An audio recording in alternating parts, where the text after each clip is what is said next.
और सीधे रुख करते हैं लखनऊ, जहां पर सीएम योगी आदित्यनाथ मौजूद हैं और भूजल सप्ताह समापन के समारोह के दौरान क्या कुछ कह रहे हैं, आइए सुनते हैं।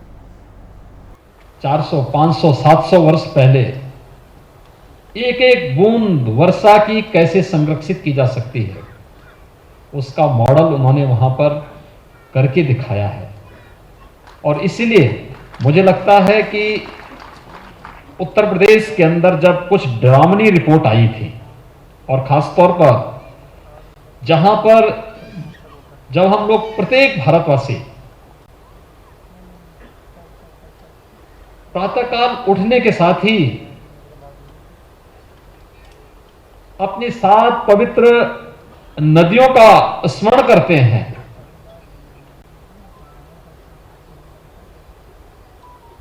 तो उनमें से हम सबको गौरव की अनुभूति होनी चाहिए कि उनमें से प्रथम 2 नदियां हमारे उत्तर प्रदेश में हैं और दोनों का संगम उत्तर प्रदेश के प्रयागराज में होता है।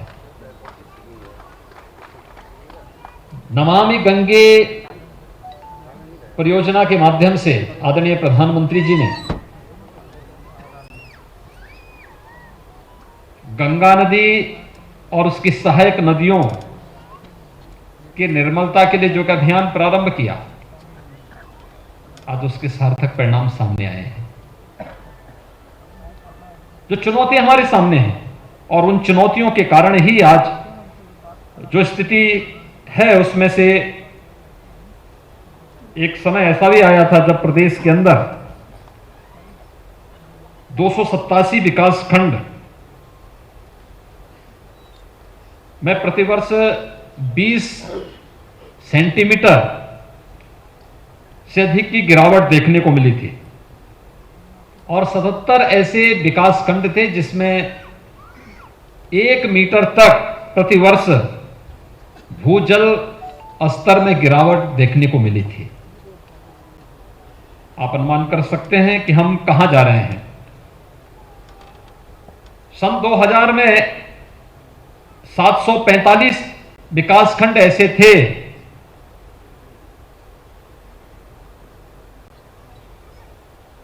जो यानी लगभग 825 में से 823-24 में से 745 विकासखंड ऐसे थे जो सुरक्षित स्थिति में थे, लेकिन इनकी संख्या घटी है।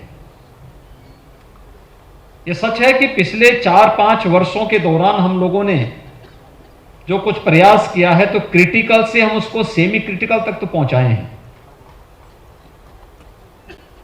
जो एकदम डार्क जोन में आ चुके थे, उससे उसको उभारने का कुछ प्रयास हुआ है। लेकिन पिछले 20 वर्षों के डाटा आंकड़ों को अगर जब हम देखते हैं, तो 20 वर्षों के आंकड़े एक डरावनी तस्वीर इस क्षेत्र में हमारे सामने प्रस्तुत करती है।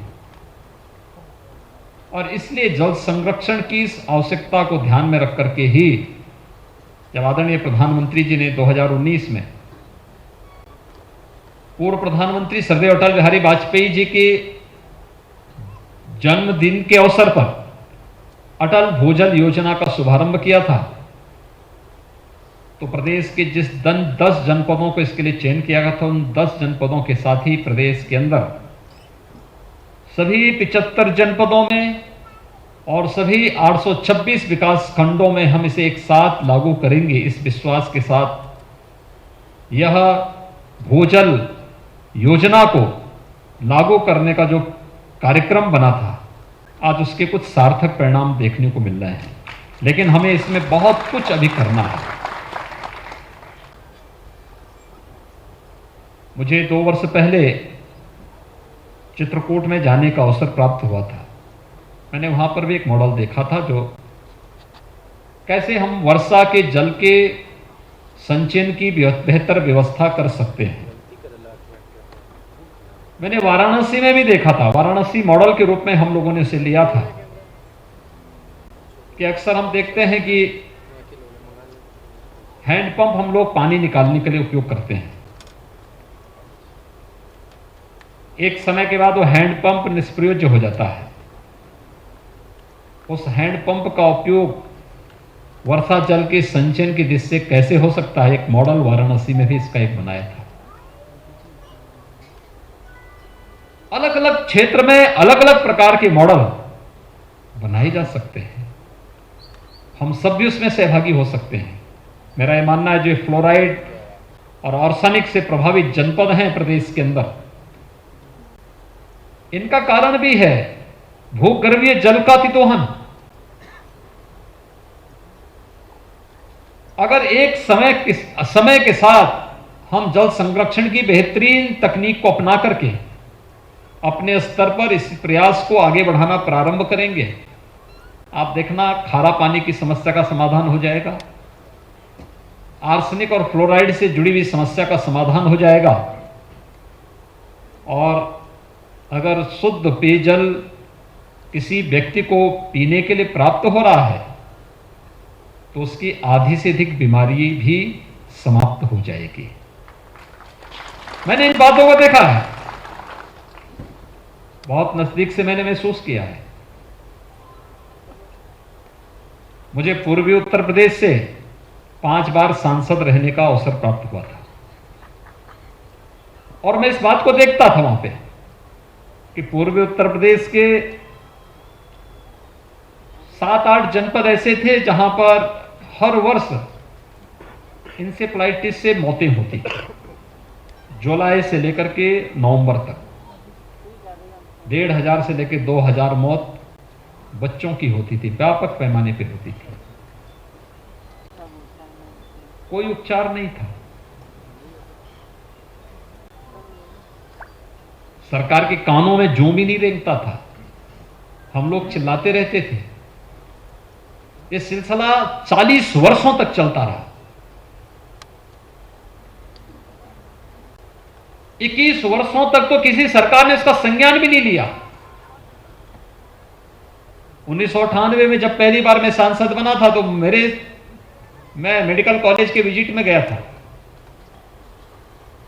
और मैंने देखा वहां पर एक एक बेड में 4-4 बच्चे लेटे हुए हैं, उनकी मौत हो जाती थी, कोई पूछने वाला नहीं था। अगर उपचार से थोड़ा कोई ठीक हो भी गया तो शारीरिक या मानसिक रूप से कभी ठीक नहीं हो पाता था, दिव्यांग हो जाता था। 40 वर्षों से यह सिलसिला चलता रहा। 2017 में जब हम लोग आए प्रदेश में, भारतीय जनता पार्टी नेतृत्व की सरकार बनी, तो मेरे सामने एक चैलेंज था, क्योंकि मैं स्वयं ही 1997-98 से इसके खिलाफ लड़ता रहा। संसद के सत्र में, हर सत्र में इस मुद्दे को उठाता था। उपचार के लिए मांग करता था, टीकाकरण की मांग करता था, लेकिन उपचार है क्या किसी को पता भी नहीं था। इस पे लगातार काम करते करते अंत में मैं इस निष्कर्ष पर पहुंचा था कि हम लोगों को यहां की जीवन पद्धति को, व्यक्ति को अपने जीवन पद्धति को थोड़ा बदलना पड़ेगा। और इसका कारण क्या है? 2017 में हम लोग आए, तो 17 में आने के बाद मैंने स्वास्थ्य की सुविधाओं को वहां पे स्ट्रेंथन तो करने का प्रयास किया ही, लेकिन मैं इससे भी महत्व इस बात को मानता था कि हमें वहां पे लोगों की सामान्य दिनचर्या और उनकी कार्य पद्धति में, उनके रहन सहन की पद्धति में थोड़ा बदलाव करना पड़ेगा। रहन सहन और सामान्य जीवन पद्धति में क्या बदलाव हो सकते हैं, इस पर जब मैंने अंतर विभागीय समन्वय समिति बनाई तो 2 चीजों पर हमने फोकस किया था। एक स्वच्छता पर और दूसरा शुद्ध पेयजल पर। हम लोग इस निष्कर्ष पर पहुंचे थे कि अगर साफ सफाई है और शुद्ध पेयजल की आपूर्ति है तो इस बीमारी को नियंत्रित किया जा सकता है। स्वच्छ भारत मिशन के अंतर्गत जब इस अभियान को आगे बढ़ाया गया, हर घर में जिसके पास अपना स्वयं का टॉयलेट नहीं था, एक एक टॉयलेट उपलब्ध कराया गया। स्वच्छ भारत मिशन के अंतर्गत हर परिवार के पास एक एक टॉयलेट बनना, और जो संभावित क्षेत्र थे जहां पर जिन गांवों में, जिन मोहल्लों में इस प्रकार के बच्चे निकलते थे, उन क्षेत्रों में पाइप पेयजल की स्कीम को लागू करना। पाइप पेयजल की स्कीम को वहां पे हमने लागू किया। जहां पर पाइप पेयजल की स्कीम में देर थी तो वहां पर हम लोगों ने पेयजल के लिए कुछ अवेयरनेस के कार्यक्रम भी बनाए। वे ठीक है, हैंडपंप ही है, लेकिन इस पानी को उबाल करके आप पीजिए, जल का दुरुपयोग रोकिए। अब आश्चर्य करेंगे कि 40 वर्षों से जो समस्या बनी हुई थी, हर वर्ष 1200, 1500, 2000 तक बच्चों की मौत होती थी, 3 वर्ष में मौत के आंकड़े घट करके 95% कम हो गए हैं। अब आश्चर्य करेंगे, वहां पर इंसेफ्लाइटिस से मैं इस बार 2 बार वहां से विजिट करके आ गया हूं। इस समय कोई नहीं कह रहा है वहां पे कि इंसेफ्लाइटिस कोई मुद्दा ही नहीं इस समय वहां। और केवल उसी में नहीं, आखिर डायरिया का कारण क्या है? बहुत सारी ऐसी जलजनित बीमारियां होंगी, लेकिन ये शुद्ध पेयजल आपको मिलेगा तब जब आपके पास जल संरक्षण के लिए उचित जल संसाधन होगा, और उस पर हमें ध्यान देना होगा। आप देख रहे होंगे बरसात का समय है, खूब बारिश होती है और बरसात का ज्यादातर पानी बह करके निकल जाता है। हम लोगों ने कानून बनाया है, सरकारी भवनों के लिए हम लोगों ने व्यवस्था लागू की है, विकास प्राधिकरणों से इस बारे में कहा कि आप लोग नक्शा पास करने के लिए कुछ मानक तय करिए, रेन वाटर हार्वेस्टिंग की एक व्यवस्था बनाइए, उसको भी हम लोगों ने लागू किया है। लेकिन कोई भी कार्यक्रम, कोई भी अभियान तब तक सफल नहीं हो सकता जब तक कि वह जन आंदोलन का हिस्सा न बने। एक एक नागरिक की सहभागिता जब तक उसके साथ नहीं जुड़ जाती है, तब तक उसको सफलता की ऊंचाइयों तक ले जाना हमेशा एक चैलेंज होगा, एक चुनौती बनी रहेगी। और यह जो आयोजन है भूजल सप्ताह का, यह इसी के साथ जोड़ करके हम लोगों ने बनाया है। अनेक इसके आयाम हो सकते हैं।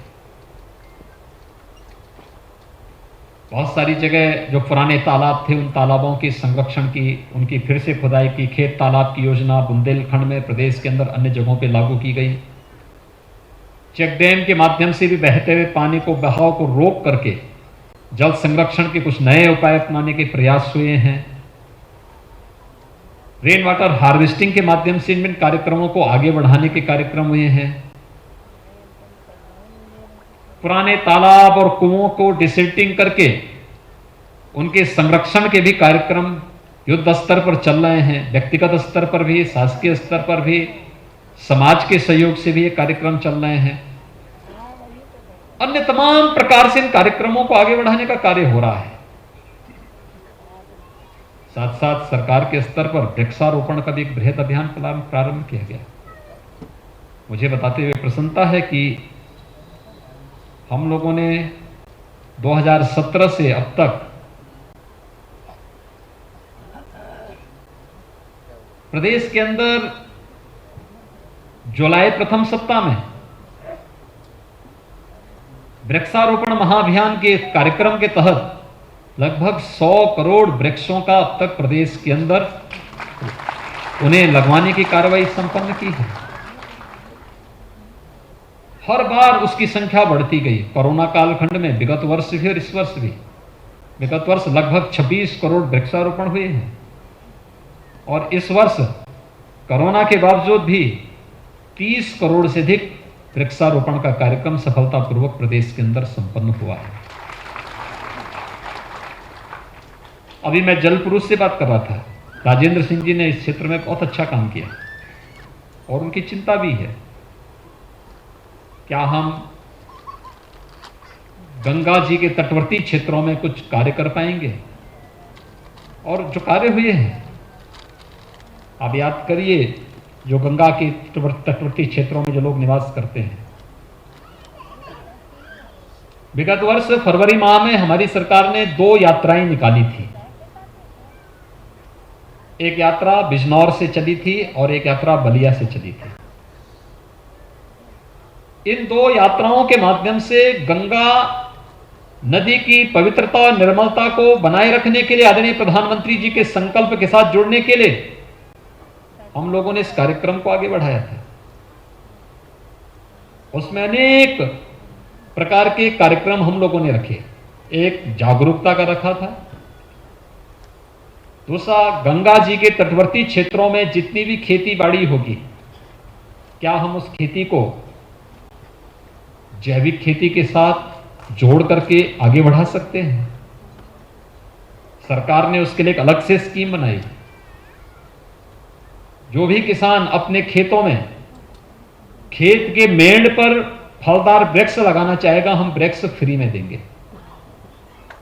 गंगा जी के तटवर्ती क्षेत्र में एक निश्चित दूरी तक के खेतों में जो केवल फलदार वृक्ष लगाएगा और इस बात के साथ कि सभी बिना किसी केमिकल और फर्टिलाइजर के जैविक पद्धति से इस बागवानी को आगे बढ़ाना चाहता है, सरकार ने 3 वर्ष तक उसे अनुदान के साथ जोड़ने के लिए और फ्री में फलदार वृक्ष उपलब्ध कराने के लिए उनको अपने साथ जोड़ा है। इसके साथ ही सरकार ने यह भी तय किया, गंगा के तटवर्ती क्षेत्रों में और अन्य प्रमुख नदियों के तटवर्ती क्षेत्रों में व्यापक वृक्षारोपण हो। वृक्षारोपण एक अभियान, एक औपचारिकता न बने। छायादार वृक्ष हों, फलदार वृक्ष हों, औषधि युक्त वृक्ष भी हो सकते हैं, इमारती लकड़ियों के भी हो सकते हैं। जो एक औपचारिकता होती थी कि यूकेलिप्टस लगा दो, पॉपुलर लगा दो, उसी को गिन लेते थे। हम लोगों ने कहा नहीं, यूकेलिप्टस और पॉपुलर को इससे बाहर कर दीजिए। इसको इंडिविजुअल अगर किसी को लगाना है वो अपना लगाए, सरकार देगी। पीपल, बगत, बाकड़, नीम, बीजू आम या फिर उस प्रकार के वृक्षों को देगी और वो पौध हमारी नर्सरियों में तैयार होगा। हमें पहले वर्ष, दूसरे वर्ष अन्य नर्सरियों से पौधे खरीदने पड़े थे। शेष जितना भी पौध हमारे पास आई वह शासकीय नर्सरियों में ही हम लोगों ने 35 करोड़ तक तैयार की और व्यापक पैमाने पे उसको हम लोगों ने किसानों को, विद्यार्थियों को, अलग अलग विभागों को भी वितरित किया। संरक्षण की व्यवस्था भी की। केवल वृक्ष लगा देना मात्र नहीं था, उसकी सुरक्षा भी आवश्यक था। थर्ड पार्टी ऑडिट के लिए हम लोगों ने फॉरेस्ट रिसर्च इंस्टीट्यूट को इसके लिए नामित किया और उनसे कहा गया कि भाई आप इसको देखेंगे, इसका सर्वे करेंगे, रिपोर्ट दीजिए, हमें रिपोर्ट दीजिए। अच्छे परिणाम सामने आए। व्यापक पैमाने पे कार्य करना होगा, लेकिन मेरा यह मानना है हर एक नागरिक को अपनी दिनचर्या का हिस्सा बनाना पड़ेगा। जल संरक्षण को प्रत्येक नागरिक को इसके साथ जुड़ना पड़ेगा।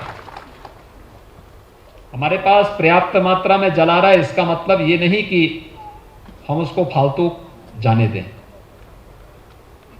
वर्तमान में हर घर नल की योजना आदरणीय प्रधानमंत्री जी की प्रेरणा से, उनके मार्गदर्शन से, उनके सहयोग से पूरे देश के अंदर लागू हो रही है। और उत्तर प्रदेश में भी हम लोगों ने पहले चरण में बुंदेलखंड और बिंद क्षेत्र में इस योजना को लागू कर दिया है।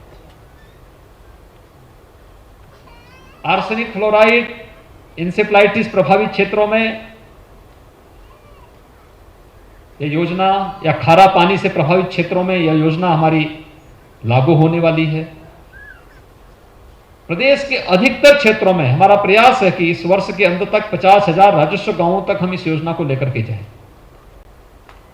लेकिन हर घर तक नल की योजना पहुंचा करके हर घर तक शुद्ध पेयजल की व्यवस्था उपलब्ध कराने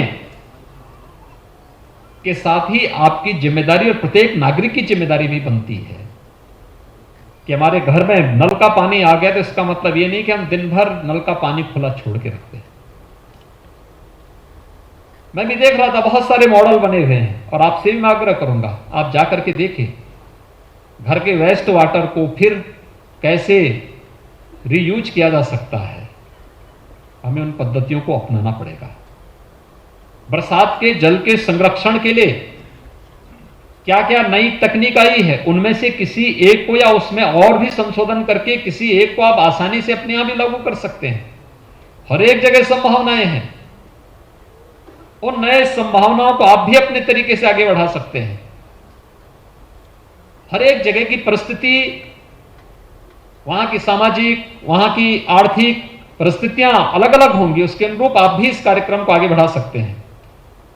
और मुझे लगता है अगर ये कार्यक्रम आपका आगे बढ़ेगा तो हम लोग जब तक गंगा मैया की, यमुना मैया की कृपा है, प्रदेश के अंदर पर्याप्त मात्रा में जल संसाधन हमारे पास मौजूद है, ये सभी कृपा जब तक हम पर बनी हुई है तब तक उत्तर प्रदेश देश का समृद्धतम राज्यों की ओर अग्रसर होने की दिशा में जो कदम बढ़ा रहा है वो सफलतापूर्वक आगे चलेगा। वह स्थिति हमारे सामने आज अभी नहीं, जो आज जो चुनौती राजस्थान के सामने है, कुछ अन्य राज्यों के सामने है। एक एक बाल्टी पानी के लिए लोग तरसते हैं। हम लोगों को अपने आप को सौभाग्यशाली समझना चाहिए कि हमारे पास जल संसाधन भी है, समय पे बरसात भी हो जाती है, अच्छी बरसात होती है। लेकिन यह दुरुपयोग करने के लिए नहीं, उसका संरक्षण करने के लिए हमें बेहतर उपाय करने होंगे। मुझे विश्वास है कि जो विभिन्न प्रकार के संगठन संस्थाएं इस क्षेत्र में कार्य कर रही हैं, वे सफलतापूर्वक अपना एक नया मॉडल खड़ा करके बताएंगे। एक नई प्रतिस्पर्धा को इसके माध्यम से हम लोग आगे बढ़ाने का कार्य करेंगे।